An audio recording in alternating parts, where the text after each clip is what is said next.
Hello, assalamu alaikum wa rahmatullahi wa barakatuh. Waa Mama Somali. Mama Somali maantay toole waxaan rabaa inaan idiin sheego. Mama Somali,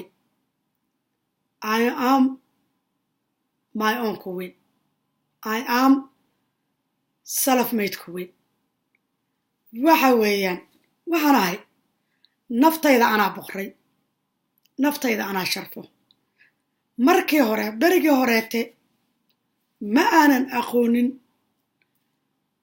waan ordi jiray waan xamaali jiray in bini aadmigu wanaag i dhaho waxaan ku bixin jiray wax kasta oo soo shaqeeyo waxaan ka raadin jiray validation ama qiimayn ninkay qabo hooyaday walaalahay dadka aan barto caruurtayda qof walba waxaan u ordi jiray qof walba ha ku qiimeeyo qof walba wax wanaagsan ha ku dhaho qof walba yuu waxun ku dhihin baan waxaygoo idinku bixin jiray dadku yay waxun ku dhihin yaan wax kasta ku bixin jiray dadku yay waxun ku dhihin yaan waqtigayga ku dhumi jiray dadku yay waxun ku dhihin ayaan waxaa muhiimka ah ku seegi jiray waxa aan wax walba oon qabto nafsadaydaan ugu dambaysiin jiray wax walba shopping marka aan gadayo naftaydan dharka ugu dambaysiin jiray qofka u dambeeyan wax u gada anigu ahaa qofka u dambeeyo nasiya anigu ahaa qofka u dambeeyo oo aan hadal wanaagsan dhaha naftaydu ahaa waxa u dambeeya qofka u dambeeya oo aan qiimeeya nafsadaydu ahaa waxaan ahaa xamaal 24/7 iska ordaya hooyo qanci walaal qanci nin qanci caruur qanci saaxiib qanci macrifo qanci daris qanci keep going habeen walba anoo exhaustada ayaan meel ku soo dhici jiray dadku marka aan wax u sameeyo way ammaani jireen maalinta aan daalo oo wixii aan baray aan wadi waayana waa lay caayi jiray waa lay habaari jiray wax qiimo oon lahaa ma jirto waa lay eedayn jiray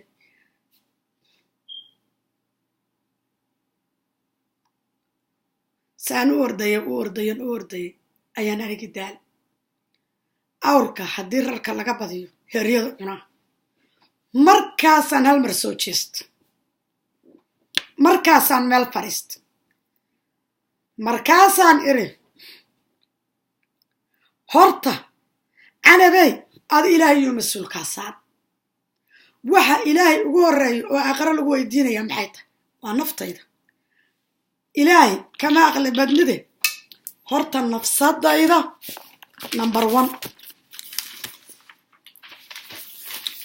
number one nafsadaydaan ka dhiga naftayda waxaan ku xijiyey waxa uu ku xigo oo lagu weydiinayaa waa ayo waa caruurtayda waxa ku xigo oo lagu weydiinayaa waa ayo waa waalidkayga iyo ninkii qabo laakiin marka la yiraahdo mas-uuliyad wixii inaan wax taro iiga baahan waa caruurtayda iyo waalidkayga iyo ninkii qabo oo asagu inuu annagana takeergarayo asaga mas-uuliyadu ka saaran tahay arrimihii bes wixii mas-uuliyaddii la i saaray walool waa waxaad u awoodo wax mas-uuliyad gooniyo kaa saaran ma jirto unless uu curyaan yahay ama uu qof indhool yahay ama qof jirranoo shaqaysan karan yahay markaasaan fahmay ilaahay mas-uuliyaduuna dasha kaa saaray maxaa kaa saaray dariskaaga hadduu dhib ku yimaado wanaaji gaal iyo muslimba hadday ku baahan yihiin u naxariis laakiin wax gooniya oo adiga maalin walba ku saaran ma jirto maalintan intaas fahmay ayaa horta noloshaydii ay noqotay maalintan intaa fahmay ayay horta noloshaydii ay fududaatay nafsadaydii markaan erig war ilaan maantoo dhan qaraabo qanci saaxiib qanci cid walba qanci orod gab 12 saac baan shaqeeyaa bisha markii la gaarana biilasha xataa iskama wada bixin xoog iima nasno xoolo iima nasno niyadu iima nasno niyadaydu waa roller coaster haddii dadkaasu idhahaan waa fiican tahayna waa fiicna haddii ayna idhiin waa fiican tahayna down baan hoos baan aadaa markaasaan waxaan u ordaa u shaqeeyaa sidaan qof walba u qancin lahaa markaasaan carruurtaydu waqti badan aan maxay ahaytay ka maqnaadaa markaasaan waxaan ku maqnay wax meelii dhigmaya ahayn maalin walba waqtigayga lacagta iigu badan intaan dabad joogay waxay iiga baxay inaan walaalkay naago ugu dhiso hooyaday si aan iigu farxdo oo ay raalli iigu noqoto waa how stupid aan ka shaqeeyo 12 caawan baraf qabow ku shaqeeyaa or marna bas sii wadaa oo inta gudaha ka dhaqo sii bixiyaa marna iskuulba soo qabtaa waa baska 52 ka siida inta soo kululeeya soo geliyaa baar oon maanta oo idil dhaqaa markaasaan haddana geeya meesha korka looga dhaqi lahaa galoofiska iyo jaakatka iyo madaxa iyo sanka xataa waxbaa iiga duuban kabaa buudka intaa leeg baan qabaa oo barafka jaaga markaan soo qaatana waxaan u diraa walaalka markaan u dirana taleefonku iga xirtaa xataa taleefonkayga kama ansaro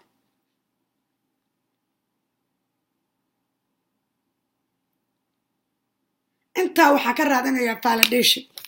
hooyada ha ku tiraada ha ku ammaanto waxbaad tarto waxbaad qabato gaas waad saan u ordayay ayaan daal markaasaan meel fariistay oo waxaan yidhi canabey waa daashay maxaa kuu dana markaasaan diinta u noqdoon iri horta ana canab ahaan maxaa ilaahay mas-uuliyad iga saar maalintaas ayaa faham inaan naftayda dulmay waa naftayda dulmi ku hay idinkiinan iminka ay fiirsanayaan naftiina iyo carruurtiina ayaa mas-uuliyad idinka saaranta iyo carruurtiina iyo waalidkiina hadday nool yihiin wixii aad tabartiina inaad tartin oon qasab ahayn ninka asagaa mas-uulka ah inuu asagu ilmahana biilo adigana ku biilo financial inaad ka fakarta maaha walaalna maalinu ku soo waxay wuxuu awooda sii laakiin carruurtiisa biil iyo carruurtiisa kori hadduuna curyaan ahayn oona jiranayn cidna dusha kaama saari lacagta hantida ugu badan oo africa ay taalla haddaad africa lacag u diraysid asa qofkuna waa shaqaysan karaa qofkaana waad curyaaminaysaayo sidii walaalkay baad waxaad ka dhigaysaa curyaan aan weligii shaqaysan 20 sano qofkii la biilahay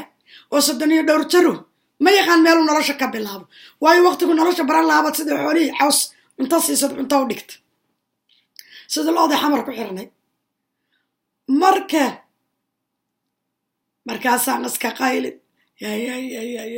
dalkii ilaan daalkii baa iga batay ilaahay casaa wajal ayaa maalin ugu yiri canab balna sawaa daashe alxamdu lilaahi rabbi alcaalamiin markaasaa taleefonka eedaynta markaasaa kambaleynka markaasaa balaayada markaasaa balasheega bala markaad arrin dhammaysaba balaayadii kalood lacag ku bixin lahayd baa laguu soo alifayaa waaba qasab 100 haddaad dhiibto 2 lagaa rabaa 50 haddaad dhiibto 100 baa lagaa rabaa 1000 haddaad dhiibtana 2 lagaa rabaa xaaladaad ku jirtay saad ku keenaysan ilaahay ba taleefanka eedaynta meesha taankiyo lagu dhihi lahaa waxaa lagu leeyahay kan maada qaban kan maada qaban kan maada qaban kan maada qaban meel baan fariista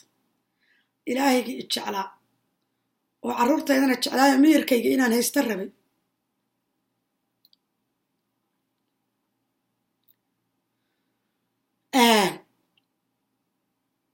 waxa weeyaan maalin ba u yiri canabey bal horta fariiso maxaan anigu mas-uuliyad kaa saara oo adigan iska hordaysada lugtaa midigtaan ka jabo WCB baa la ii dira ilaahay baan kugu dhaartay inaana dhammaysan shaqaan hore uga noqdo intay lugtu ii kabanto ma dhammaysan waayo biilashii yaa laga sugayaa iyo noloshii jiribkan yaan baskan dhaqaaya ka dhaca nabar baa iga gaaray waxaa la ii qoray inaanan muddo shaqayn karin oo dhakhtar fiisiyoterabiya la ii diray aan daba socdo inta dhakhtarkii u tagay baan ku yiri waxba ma qabo ilaan lacagta kuma soconayso waa inaad caafimaad iyo waxyaabo kale abala igaraysid maanta ilaahay diinteeda baan noqday diintu waxba ma gafin haddaad wareertiin diinta u noqdo luqadda carabiga haddaydan akhriyi karin luqanta waxaad akhridiin carabiga haddaydan akhriyi karin waxaad akhridin luqadda ingiliishka ilaahay subxaanahu wa tacaala markaan u noqday kitaabki ayaan arkay 5 waqti inaan tukado carruurtayda inaan naftayda inaan takargareeyo carruurtayda hooyo inaan u noqdo odaygaan inaan islaan u noqdo wax mas-uuliyad biil iyo yeel iyo dheh iyo beladag iyo shaqee iyo kan inayna dusha iga saarnay markaasaan iri qof walbow hawshaada qabso ana hawshaydan qabsanahaya maalintaasaan dharka waa soo gataa waa soo qaadaa boorsaan ku ridaa bas meeshuu iska yaallaa 10 sano yaa xiranaya qofu degan u xiranayaaba ma jirta maalintaasaan nafsadayda intaan fariistay oon ilaahay u xamdi naqay oo qabaystay baan horta naftaydii balaba isku bedeshay dhar inaan gashto iyo dhar inaan xirto iyo inaan huruud marsado iyo inaan ilmahayga iyo anigu bal wada fariisano maalintaasay noloshu ii bilaabatay alxamdu lilaahi rabbilcaalamiin intaanan arrinkaa fahmin keligay anu aan isla hadli jiray maantao dhan ilaa hadda markaan yar fakaro waa isla hadlaa keligay baa isla hadla maantao dhan ciyaalkaygu waxay leeyihin hooyayaad la hadlaysa ama bishimaan dhaqdhaqaajin ama waa hadl alxamdu lilaahi rabbilcaalamiin anoo miyir qabo unse kor igu dhicin oo dhiikar igu dhicinba haddaan naftayda soo xasuusta haddaba waxaan idiin sheegayaa bini aadmi ilaahaygai abuurtay baa qancin waaye haddaad bini aadmi sidaydi inuu ku ammaano aad u nooshood sugayso waxaa maalayso anaa ku soo daalay ilaahay baan kugu dhaartay inaadan ka gaaraynin inaadan faa'iida ka gaaraynin naftaaduna waa dhammaan shilinkaaguna waa dhammaan carruurtaaduna waad seegi laba shaqo intaad ka shaqaysay kaa dhumiyo kaa durgeli ilaahay hooyo kaa dhigay shaqo hooyanimo ka weyn oo la qabtaana ma jirto hooyanimadaadana ka soo bax waxaad u awoodana carruurta ehelkaaga sii ninkuna mas-uul inuu carruurta asagu ka yoobisho mas-uuliyaddiisa ha ka soo baxo hadduu caafimaad qabo hadduuna caafimaad qabin meesha kuma jirto hadduuna ka soo baxayninoo diyaar u ahayna aanu isagu position uu ka shaqeeya markaa joogin carruurtii reerka ha ku filnaado hoosa ka hayo haddii laakiin labadii shaqaba adigu aad qabanayso wax badan ma sii wadi doontid ilaahay kuguma talagelin ma garat ilaahay kuguma talagelin marka horena aabba aan tabartiisu waxay gaartaba u xamaalanaynin oon iskuulka ka baxsanaynin oo qur-aanka ka baxsanaynin oon soo ceshanaynin oon u shaqaysanaynin oon meeshay ku hoyanayaan iyo cuntadooda bixinaynin marka horaaba in loo dhalo maahan haddii ilaahay wax kuugu darayna inaad usii dhaldhasho oo ma aan aad culaystii hore adoo qaadila inaad sii dhaldhasho kuma aha marka ilmuhu cunto kaliya uma baahnae wax ka badan bay u baahan yihiin waqti bay u baahan yihiin moral support bay u baahan yihiin waxbarashada in laga caawiyo u baahan yihiin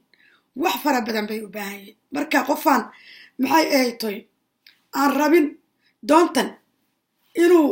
kula riixo oo maanta doonta kula badal maxaa la yirahdaa baalka doonta baalkan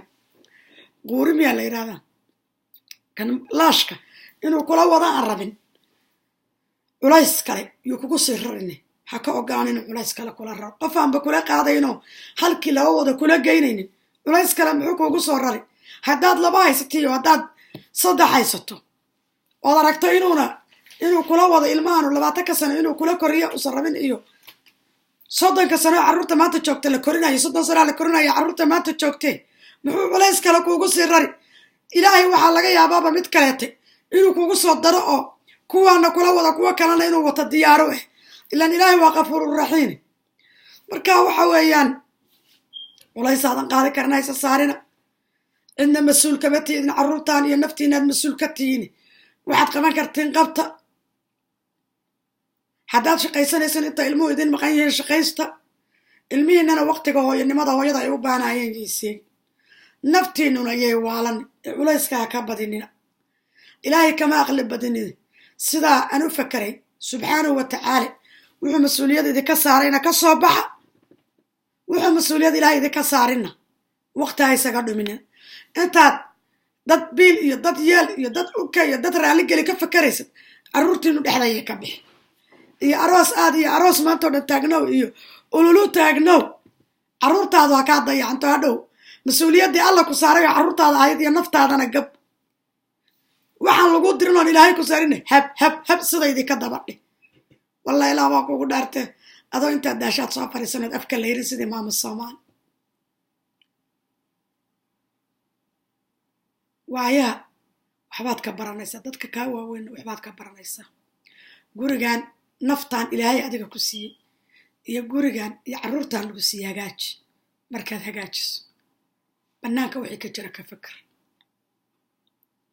waalid ayagaana dhale waxaad awooddo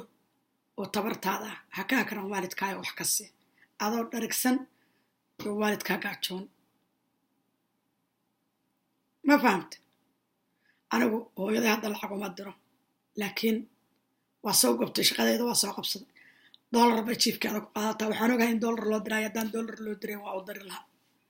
ma fahamta marka laakiin idinku anu 20 sana dollarka soo diraaye dira dollarka 20 sano ka hor anoo ilmo yaraan wax walba ka soo shaqaynayo waalidkay lacag siina darisa maalin intaan wax soo gadgaday soo shaqeeyay baan suuqa siinay suuqa xamar weynaatay markaasaan hooyadeedana diracay ka basaar u soo gaday I think 13 inaan ahaa aabayna macawis iyo shaati iyo kabaan soo gaday markaas waxay dhahday markaas hooyaday waxay tiri naya odayga ayga jeceshahay kabaa u soo gad hooyo odaygaan xaqiisa waxaan dhahay asaga 8 kaba haddaa u gadid xaqiisa waa dhan yahay baliye aanano meeshaan ka maqlay warkaas adi laakiin xaqaada weligaa ma dhammaanayo hooyo sidii bay noqotay hooyada ayadaana dheefsatay aabahayana ma dheefsan annagoon welina dheefsaninoo qaxyaa dhibkii soomaaliya ku dhin marka hawshii alla kuu diray qabo annatii alla ii diray inaan qabtaan barta markaas kadib waxa kale ka far gurigan iyo carruurtaan alla kuu diray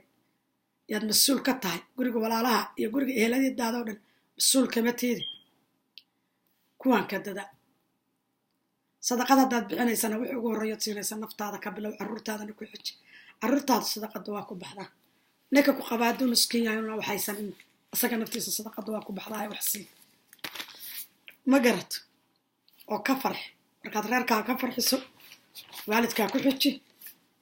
walaal waad simantiin waana ku xoog leegi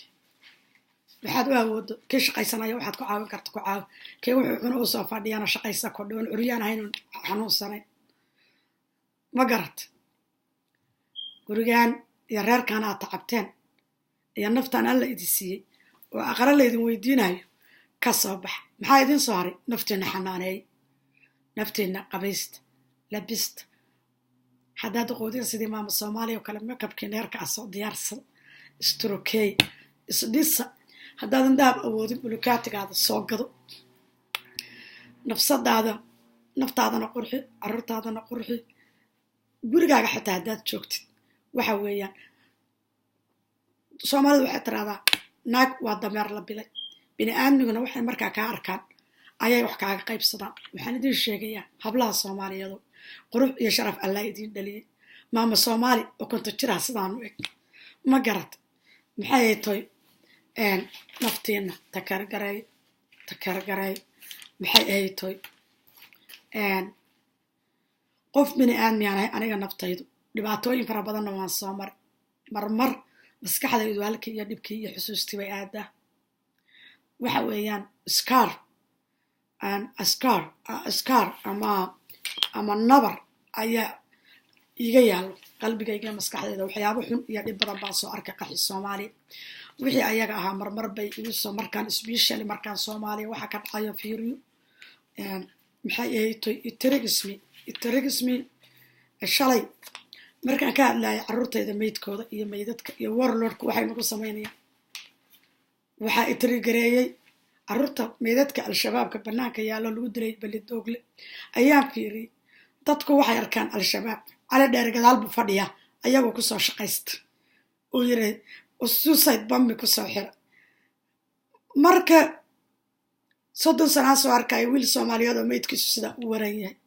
wiilasha markaan arko dhinacay rabaan baa ka socdaan aqliga warlord ama ninka al-shabaab haysta iimaanka alla ka qaad ayaa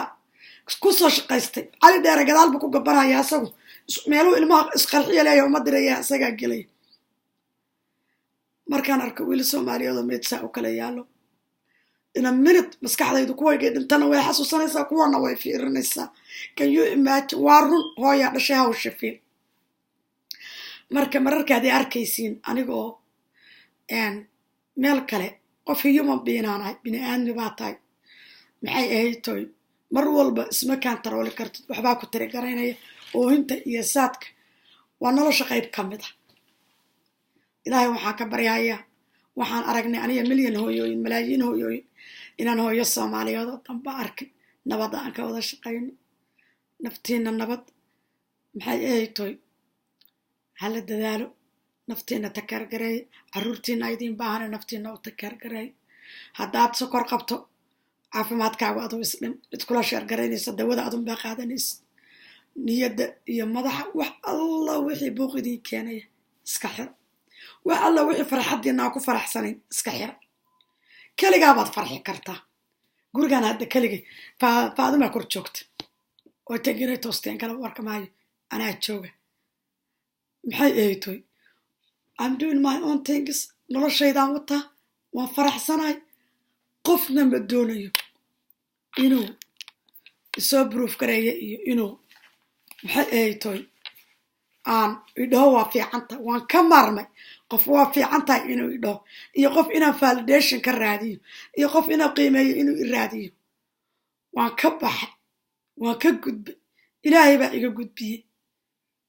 waa ku soo daal hal mar baan soo jeestay sidii awrka rarka laga badiyo haddaad qof ka raadinaysin idi sharfo waad ku daalaysaa bini aadmigu waxay kaa rabaan markaad siisidna hadal wanaagsan bay ku leeyihiin markaysay rabaan kaa waayaanoo dantaada hoos u fiirisan wad caayanta marka intaad meel fariisatiin waxaad haysatiin ku farxa caafimaadka iyo nolosha alla idin siiya ku faraxsanaada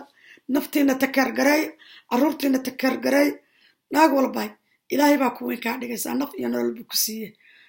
you're a queen on your own life be the queen of you make queen yourself I love you walaalay waan idin wada jeclahay hooyooyin Soomaaliyeed baan nahay marxalad adag baan la soo kulannay dalka iyaga burbursan baan la kulannay on wax mar walba markaad hal wax lagu farxa ka aragtid batoban laga nuux aad ka arkaysid waa ka gudbaynaa faataxada noo mara waxaan niyadayda idinka jabin strongest women ana ahaano carruurtaada iyo naftaada number 1 ka dhig naftiina iyo carruurtiina number 1 ka dhig no matter what as long as carruurtiina iyo naftiina haysatiin ilaahay waxaan ku naqay guri laga guuray alaabtaada iyo meega laga tagay it doesn't matter as long ilaahay adiga carruurtaadu aad saysatiin